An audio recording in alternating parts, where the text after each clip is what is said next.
feuille 4 feuille 3 sura 3 ka tafsir al-Qur'ana de Allah dali yawma tajidu nyande tawoyta kullu nafsin kala wonki ma amilat konko ki golli min khairin immorde e ko moƴƴi kon fop muhdaran hino tawa ɗon wa ma amilat kala ko ki golli kadi min su'in immorde ko boni tawa ɗum kadi hino tawa ɗon tawaddu ki yeloto law anna baynaha wa baynahu hara wonayno hakkunde makki e hakkunde golle koki golli kon amadan dumunne ba'idan woɗɗitiɗo bimana distance molanaɗo sabu hollugol golle koki tawi ɗon kon wona ko yela yetta wa yuhaddirukumullahu nafsahu awa allahu on hulɓiniri on hoore makko wallahu allah ra'ufun ko hinnotoɗo bil ibadi jiyaɓe makko ɓen koni hinnotoɗo ko yoɓugol goɗɗo ha gayna ɓeydanamo qul wi in kuntum son laatike tuhibbuna allahi ɗum yiɗi allah tawi ko gonga haranaka hunduko tun ne laaɗo maki awa haray fattabi'uni yokkelan yuhibbukumullah on say allah kadi yiɗay on wa yaghfir lakum o yaafo on dhunubakum bakkatuji mon ɗin wallahu allah ghafurun ko yaafotoɗo rahimun ko yurmeteɗo qul wi'u ati'u llaha ɗofte allah war rasula ene laaɗo on fa in tawallaw son hucciti on salika fa inna allaha allah dey la yuhibbul kafirina o yiɗa heferaɓe inna allaha andeno allah istafa adama o suɓike baba adama wa nuhan e annabi nuh wa ala ibrahima e ɓeygure annabi ibrahima wa ala imrana e ɓeygure cheikhu imrana ala al alamina e hoore tage fo windere maɓɓe dhurriyatan ɓeɗo ko dhurriya ba'duha yoga e maɓɓe min ba'din ko immorde yoga iwi wallahu allah sami'un ko nana wa alimun ko anduɗo ido qalat andutumande wi'uno imra'atu imrana ɓeygu cheikhu imrana o nene hannatu ko noon ɓe wi'ete rabbi jomi inni min nadartu laka mi fodima ma fi batni kon konka nder reedu an ɗo muharraran ko rerɗan ɗumma awalegoy ko spécial fima fatakabbal minni jabanan du'a an on innaka an allah anta sami'u ka woni nanowo al alimu anduɗo falamma wada'ataha ba o jibini bobon qalat o maki rabbi jomi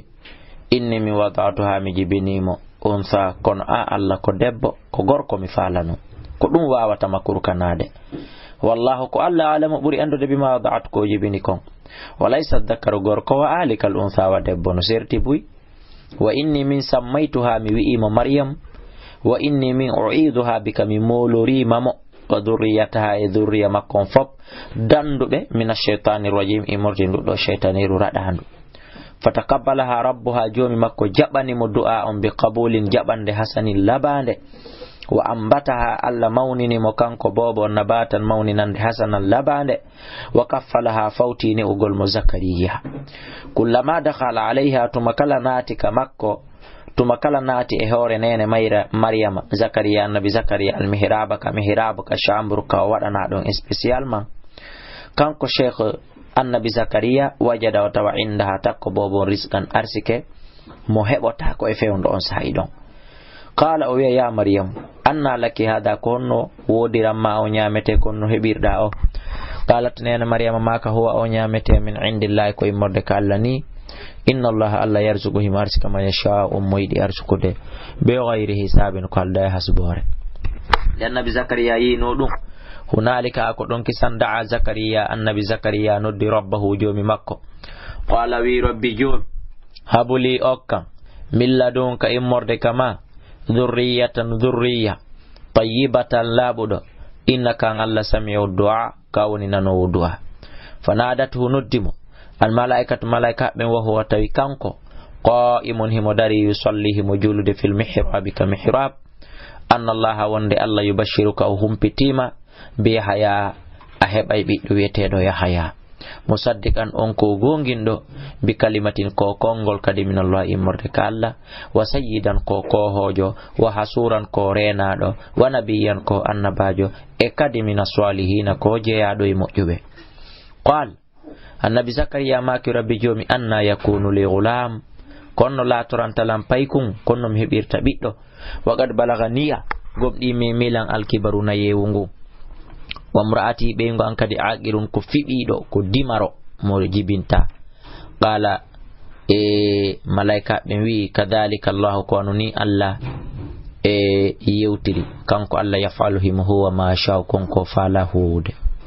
qala annabi zakariya maki rabbi jomi ij'alli a waɗanan ayatan mande hollayde lan ko o sayi ɗo mi heɓata ɓiɗɗo. qala Allah dali ayatu ka mande Allah tukalliman nasa konde a wawata yewtudude e yimɓe ɓen 3 ayyamin balɗe tati illa ramzan sona eɓɓugol ko alda e ñawwo kadi. wadhkur si ɗum waɗi janto rabbaka inde jomma nden kathiran moƴƴa non waɗa adkar wa sabbihi subbuhinoɗa bil ashi kikiɗe wal ibukari e bimbi waɗa subbuhinago e adkar. wa idh qalatil malaikatu ante tumande malaika ɓen wi'uno ya maryam ko ayyo maryama inna allaha Allah istafaki o suɓike ma wa tahharaki o laɓɓinima wastafaki o yiltiki o suɓike ma kadi ala nisa'il alamina e dow sonnaɓe tagore windere ma. ya maryam o ɓonuti yankinano li rabbiki junma wasjudi sujja ko ɗum woni juula warka'i waɗa ruku'u ma'arrakina wondude waɗoɓe ruku'u. dhalika ɗum ɗo min amba il ghaibi ko jeeya ɗum e habaruji wirniɗi nuhihi meɗen wahina ɗi ilayka faade ma